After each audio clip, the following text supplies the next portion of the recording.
Imagine o maior de todos os reinados, no qual os filhos do rei disputam uma única vaga ao trono. Hoje, assistiremos a uma trágica história bíblica de violência, abuso sexual, traição e morte, na qual os filhos de Davi protagonizam desejos doentios que os fazem cometer atos de atrocidade.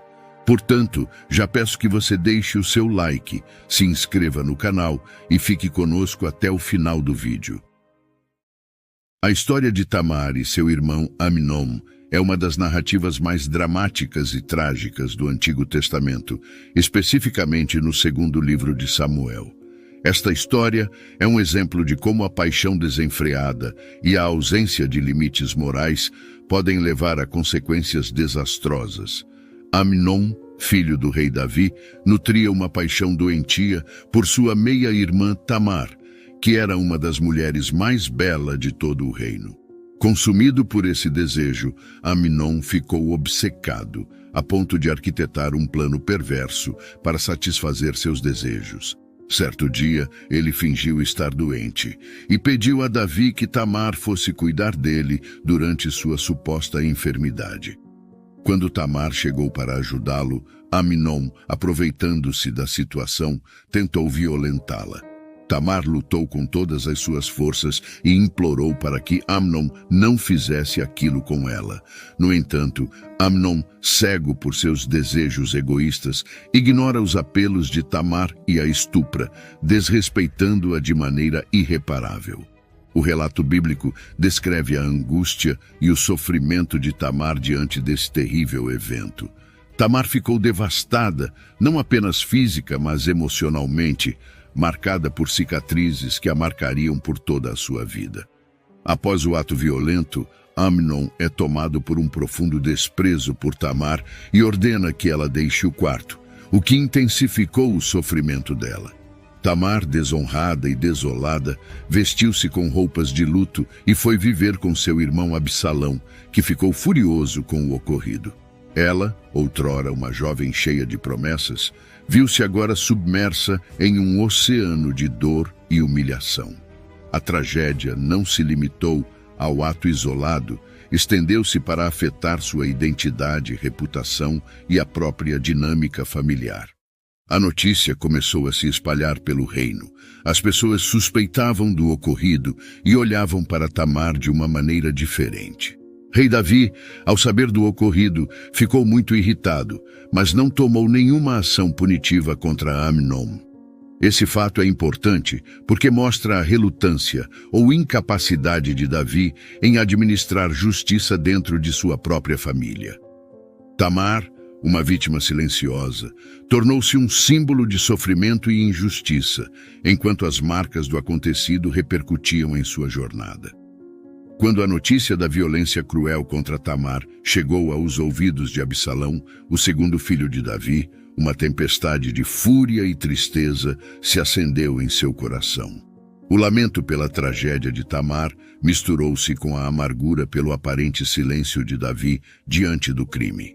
A ausência de medidas punitivas alimentou o sentimento de que a justiça havia falhado, empurrando Absalão para o papel de justiceiro. Absalão era conhecido por sua beleza física. O texto bíblico no segundo livro de Samuel descreve Absalão da seguinte maneira: Em todo Israel não havia homem tão belo e tão formoso como Absalão.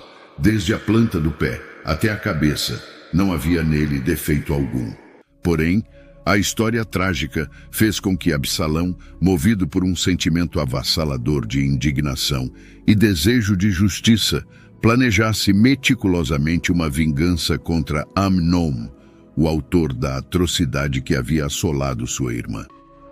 2 anos após o estupro, Absalão convidou todos os filhos de Davi para um banquete em Baal-Hazor, aproveitando a ocasião para executar seu plano.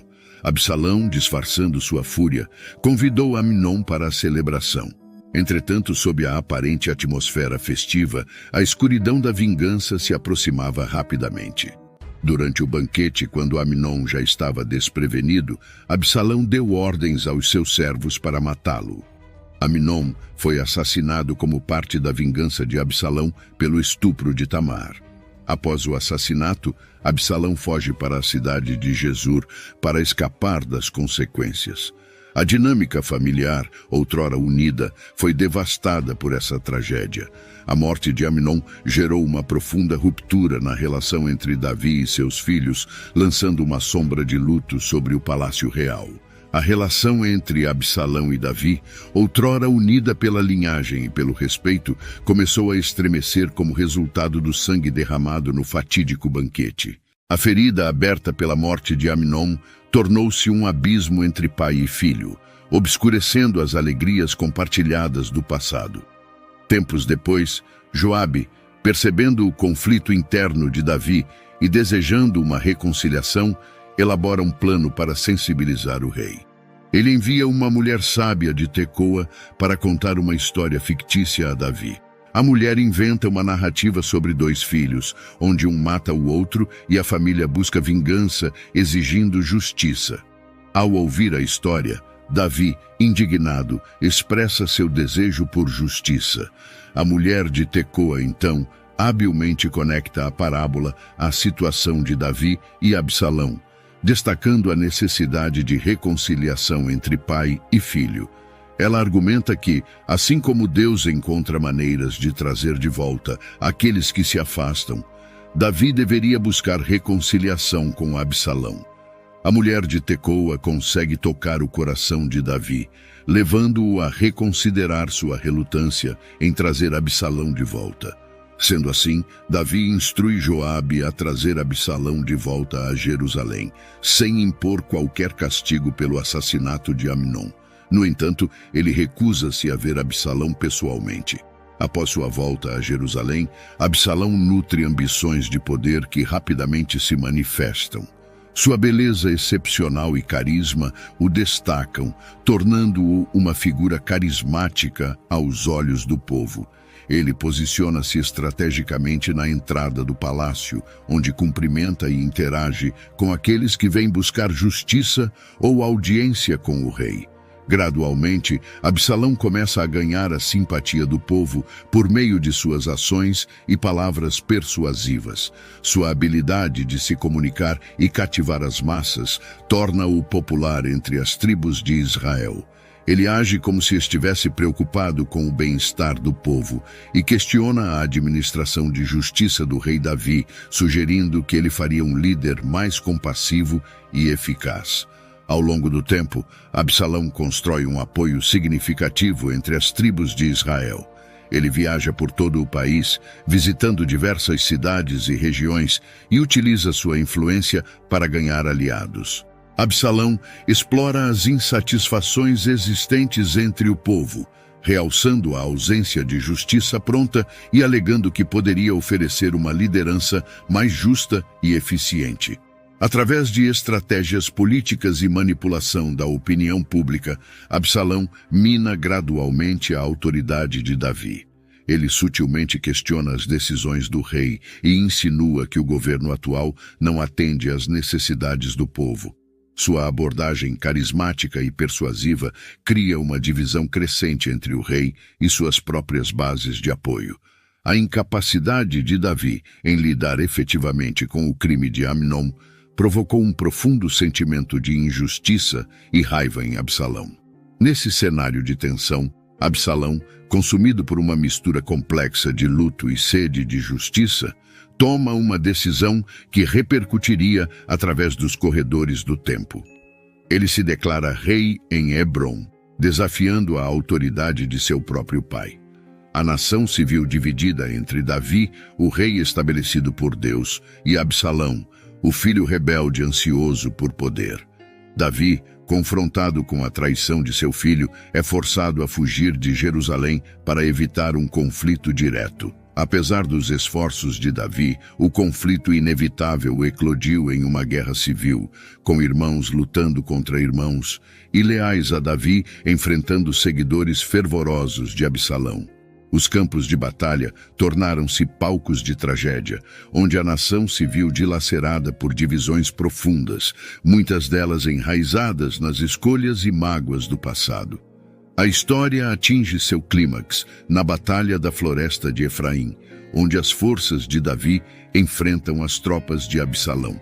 As circunstâncias da batalha não são detalhadas em grande extensão na narrativa bíblica, mas sabemos que ela foi feroz e resultou em uma série de confrontos. Durante a batalha, o exército de Davi, liderado por seus generais, enfrenta as forças de Absalão. O elemento trágico desta batalha é o destino de Absalão.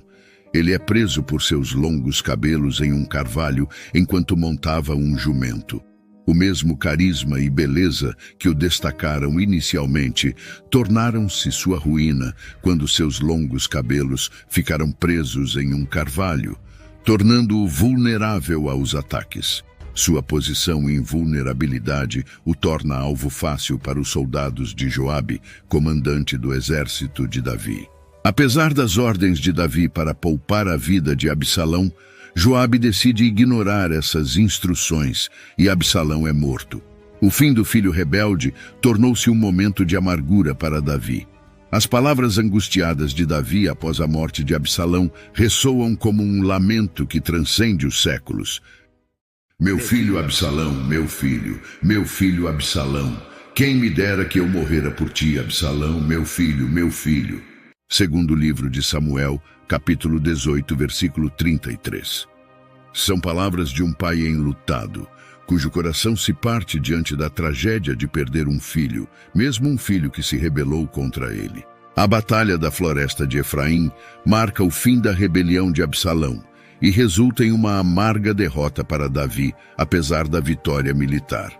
A morte de Absalão provoca uma tristeza avassaladora em Davi, que lamenta a perda de seu filho rebelde. A raiz desses eventos trágicos estão relacionados ao pecado de Davi com Batseba e o subsequente assassinato de Urias, marido da mulher com quem Davi cometeu adultério. O adultério e o assassinato foram ações que desafiaram diretamente os mandamentos divinos, trazendo ira e desagrado do Senhor. O profeta Natã foi enviado por Deus para confrontar Davi com seus pecados, revelando a gravidade de suas ações. Em resposta à repreensão divina, Davi expressou profundo arrependimento, reconhecendo sua culpa diante de Deus. No entanto, apesar do arrependimento de Davi e do perdão divino, através do profeta Natã, Deus anunciou 3 grandes punições ao monarca.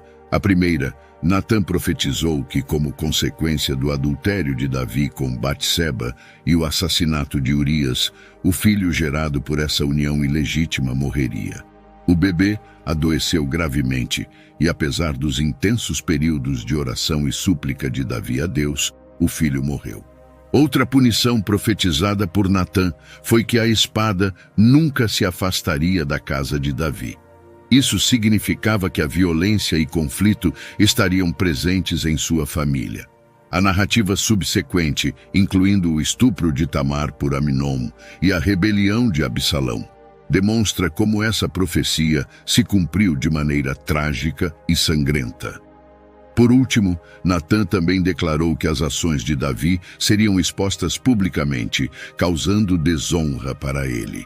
Isso se concretizou com a rebelião de Absalão, que envolveu a exposição pública dos atos pecaminosos de Davi. Absalão, à época, montou uma tenda no terraço do palácio, onde dormiu com as concubinas de Davi diante dos olhos de todo o Israel, cumprindo assim a profecia de Natã. Num período já marcado por tumultos na família real de Davi, surge Adonias, outro filho do rei, como uma figura que lançaria mais sombras sobre a sucessão e a estabilidade do reino.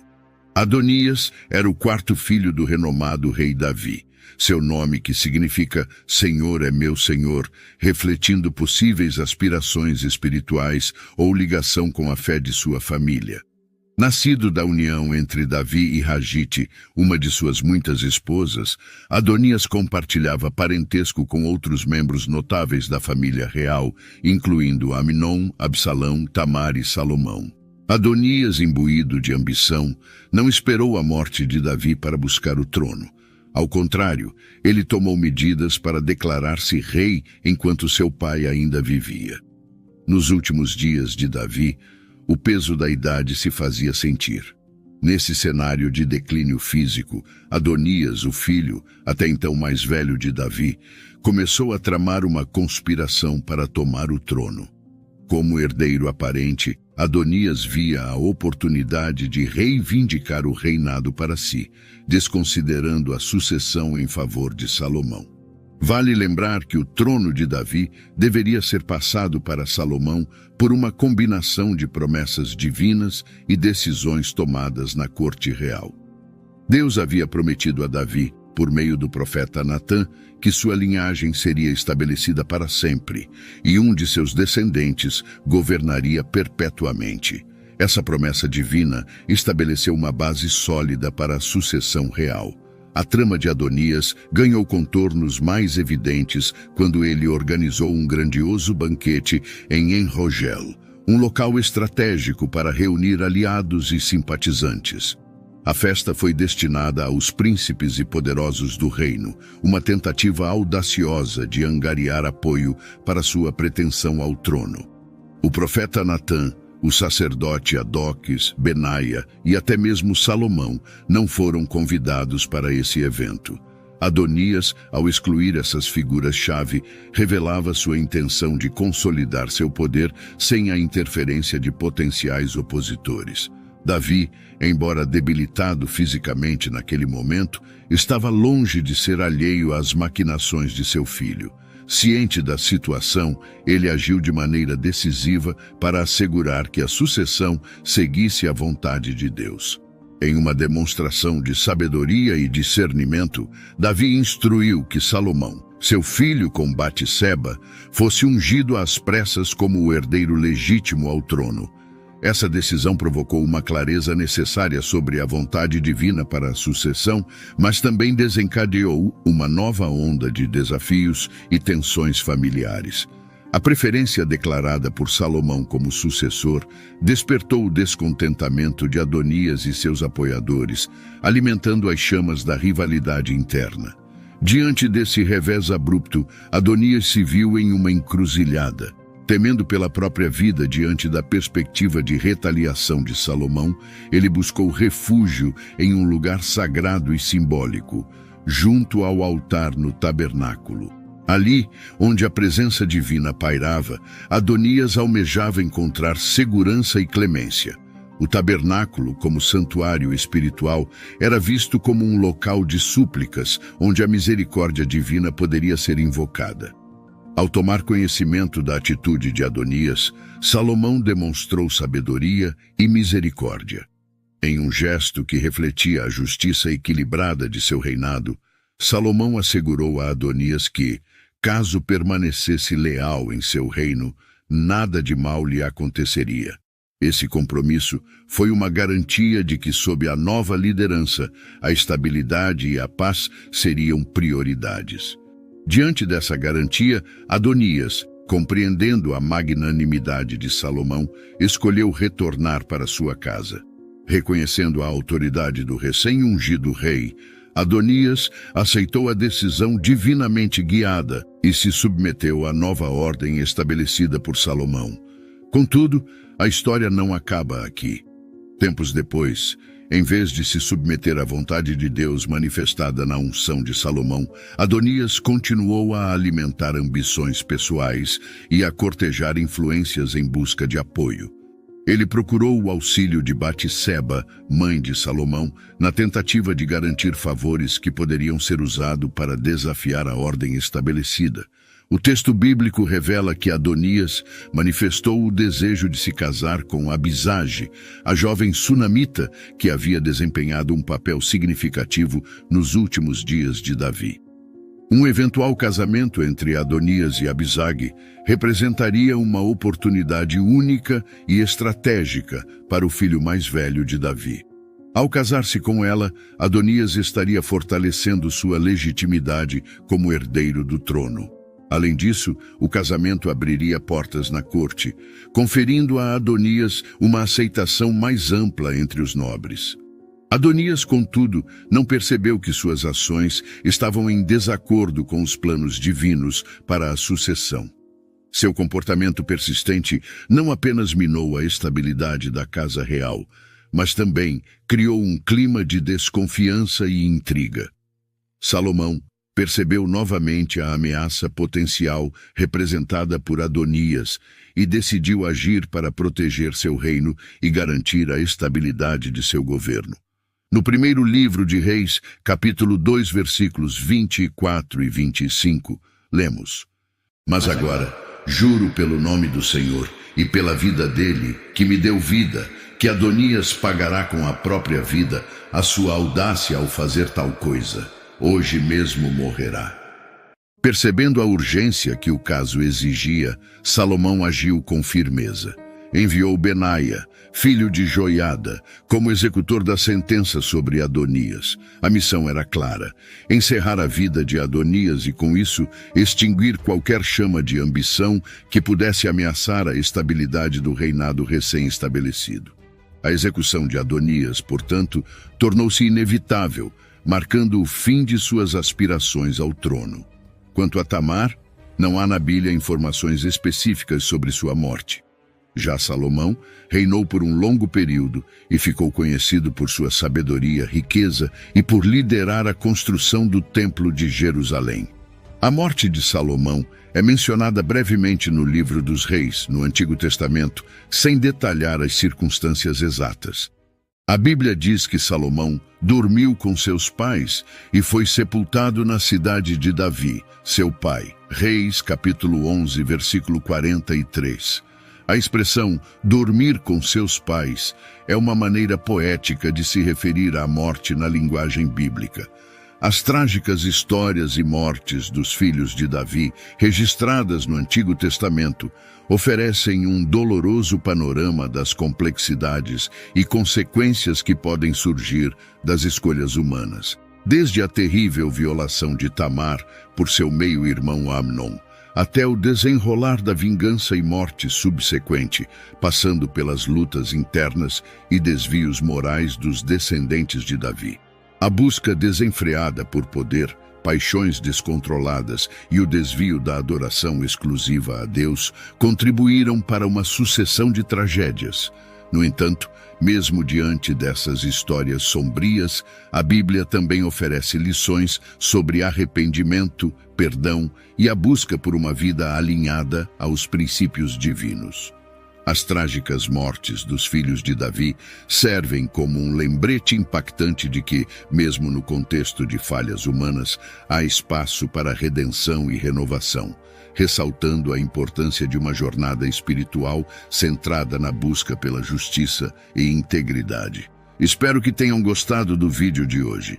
Se você ficou até aqui, vai aparecer na sua tela 2 vídeos parecidos com este. É só clicar para assistir. Obrigado e fiquem com Deus.